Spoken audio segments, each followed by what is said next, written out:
Hello, I'm Chris Casey. And I'm Kristen Lagana. Welcome to Arundel County Week in Review.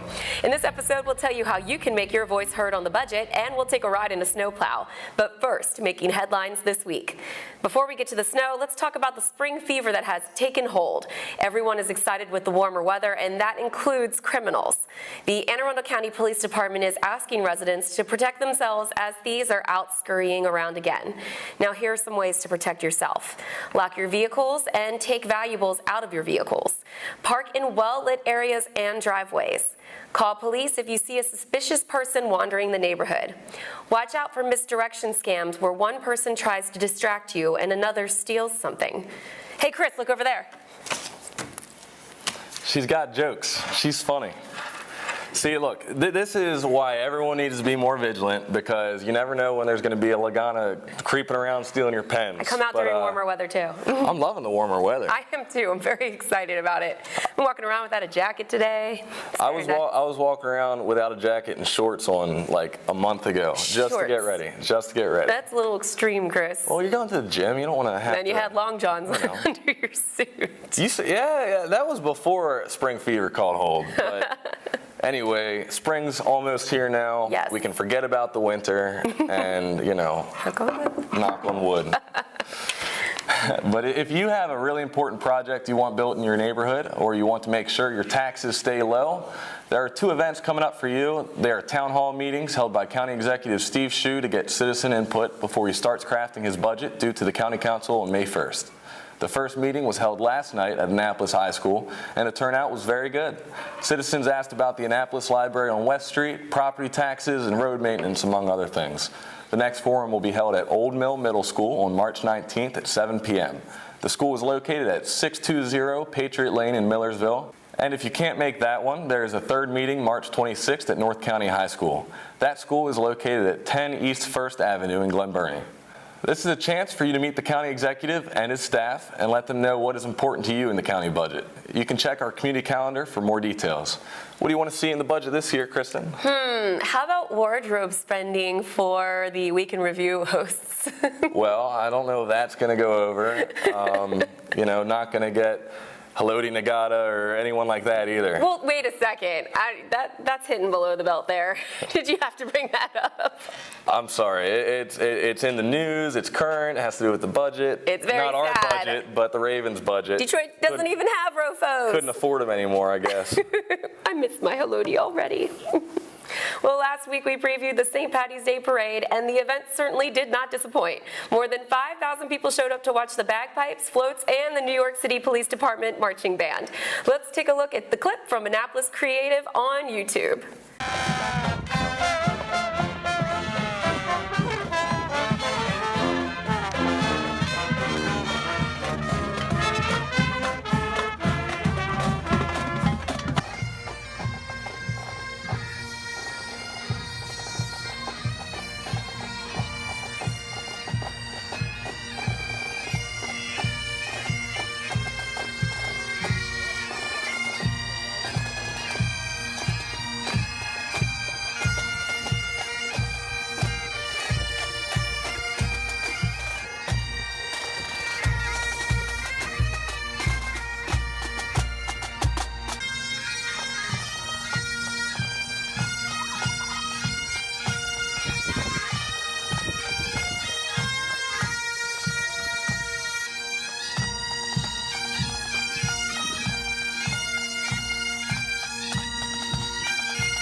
So much more. Governor Hogan surprised onlookers and jogged the parade route.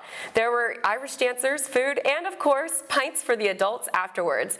Warrior events, which help wounded servicemen and women get out in public as they recover from injuries, raised $35,000 for the day as well. Looking good, Annapolis. We're going to take a quick break, and when we return, we'll talk to Justin Bieler, one of the organizers of Homeless Resource Day. Take a look at our community calendar for events around town, but don't go away. We'll be right back.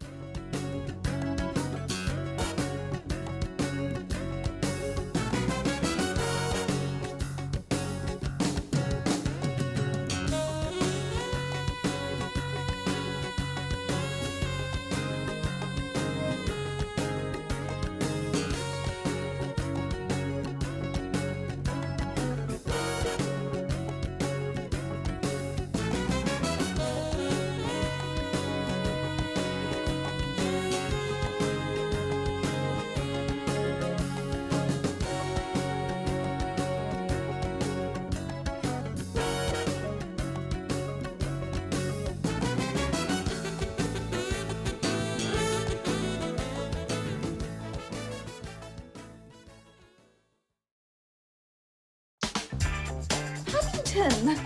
Every proper bear knows that the right fit means everything. Especially when it comes to car seats. Oh, really?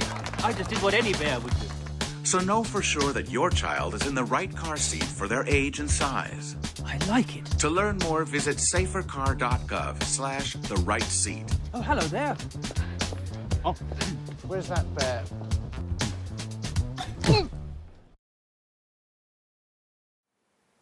Welcome back. I'm here today with Justin Bieler from the Arundel County Department of Social Services, and he is a homeless coordinator.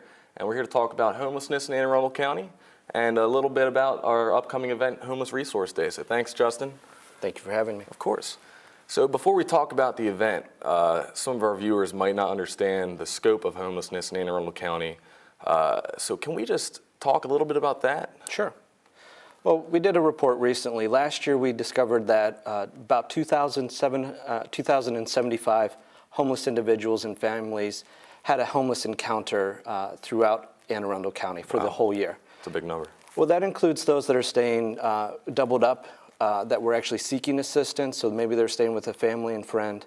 But it also includes that we're staying in shelters, staying on the street, and those that stay in transitional housing programs. Okay.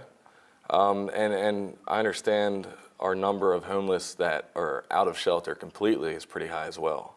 Yeah, what we noticed when we did our point-in-time count back in January, and this is a day in which we get a bunch of groups of homeless providers and community members to help us count how many homeless are actually out on the street.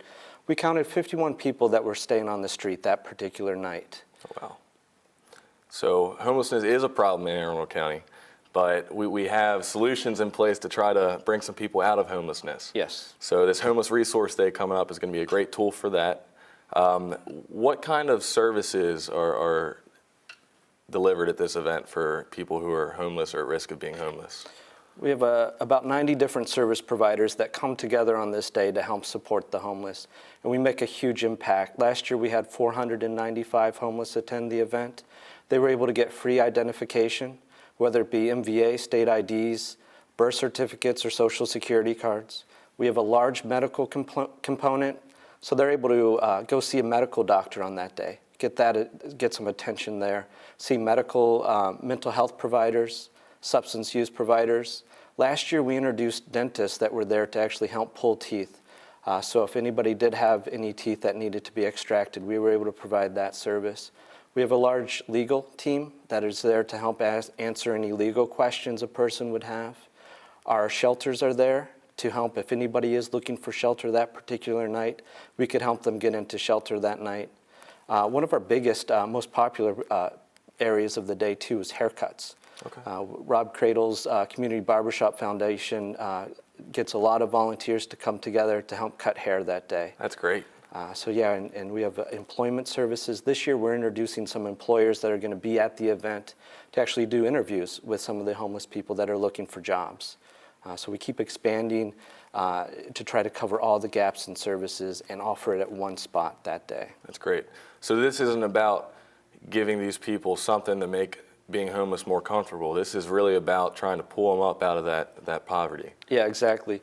We want to be able to see what we could do to make them be able to begin moving forward. That's great. And I understand that we need help from the public for this. We can't do this by ourselves. That's right. It's not going to be me and Justin sitting in Annapolis High School. So what do we need from the public? Well, each year we try to get at least 500 volunteers to help out. Every homeless individual or family that comes in gets paired with a volunteer.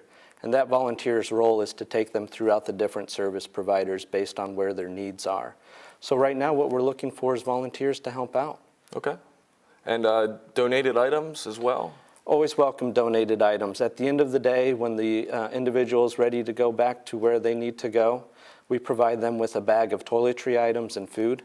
So any food items that are really easy to prepare if you're outside or prepare, as well as toiletry items as deodorant and soaps and shampoos. That type of stuff we're always welcome. Okay.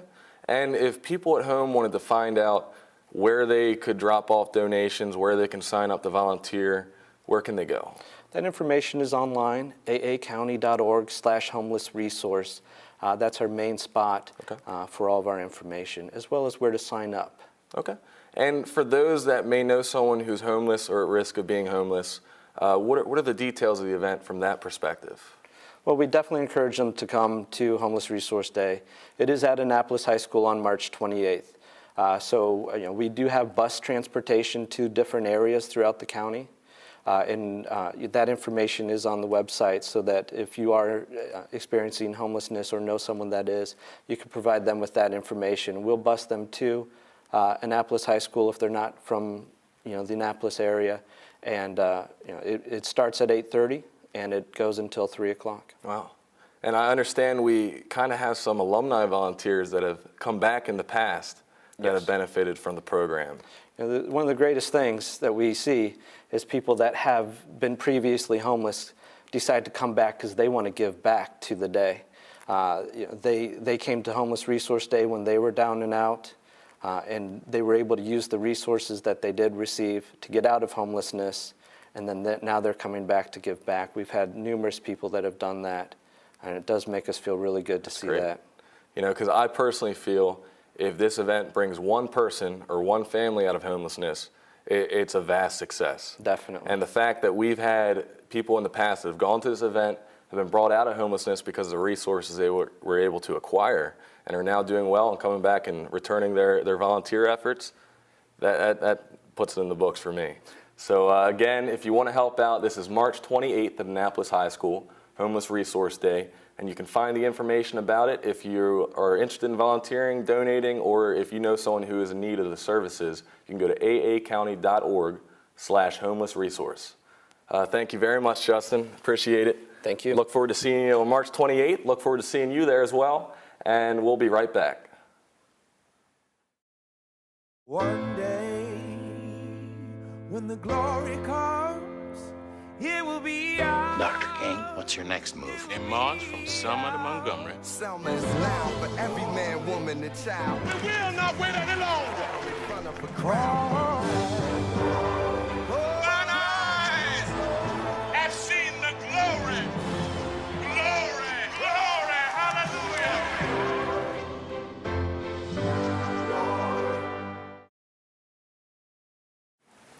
Welcome back. Last week, while you were making snow angels and sledding down hills, or maybe scraping the ice off of your windshield, our producer Dave Abrams was spending time riding in one of our plows. He filed this report. Dave?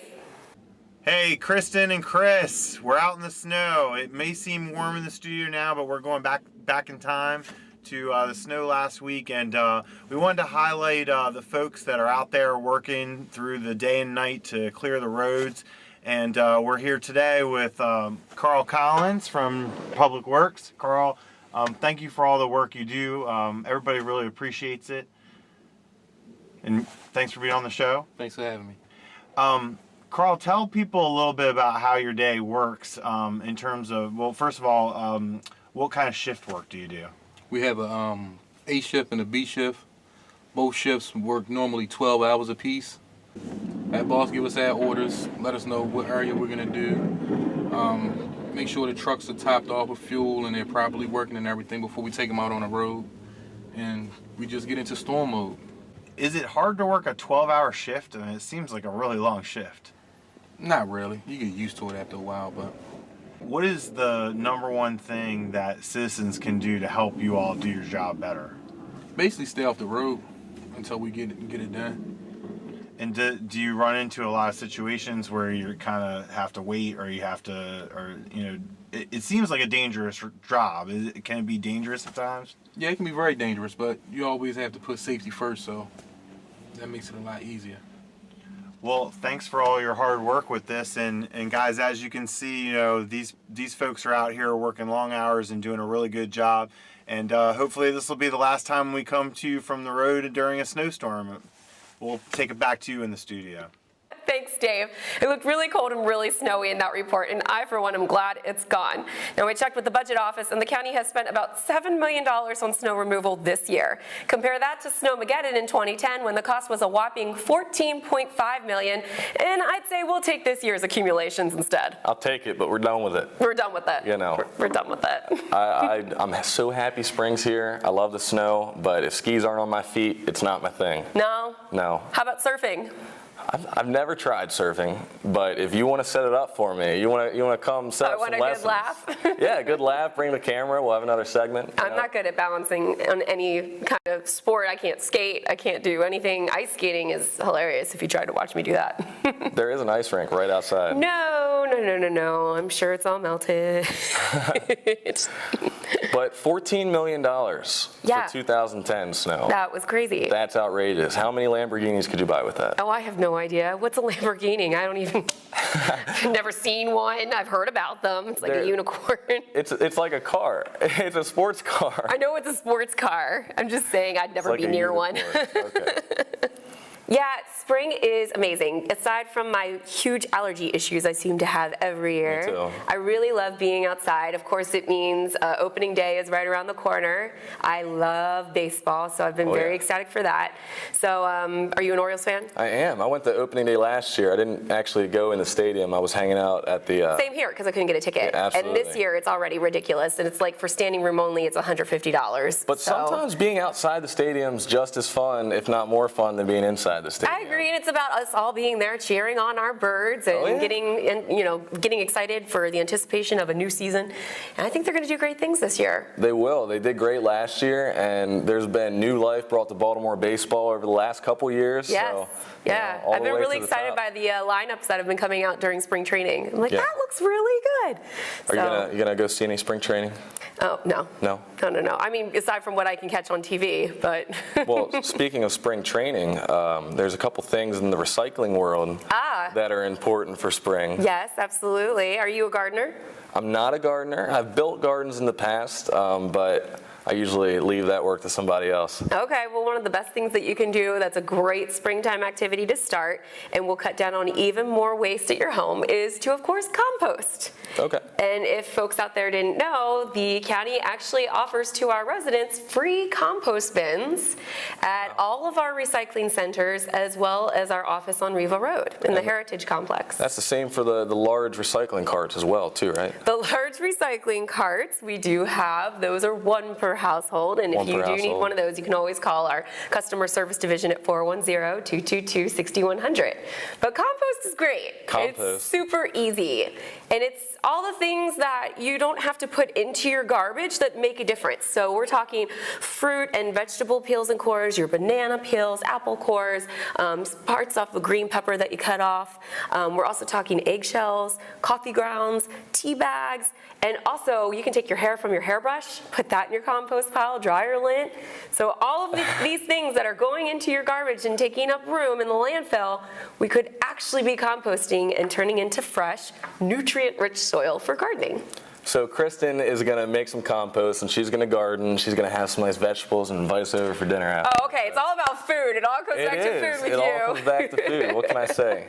Well, yeah, get out there, get in your garden, and we can hook you up with some compost bins. And what is more spring-like than making a garden? Oh, absolutely nothing. Nothing. A delicious salad. Yes. And then you can go to opening day with me and Kristen. Yes. Very good. It's on. Well, that wraps up this week's edition of Week in Review. You can watch this episode and archived episodes online anytime on Facebook, YouTube, or Google Plus by searching Arundel TV. Please tune in again next week for more highlights and news from around the county. We'll see you next time.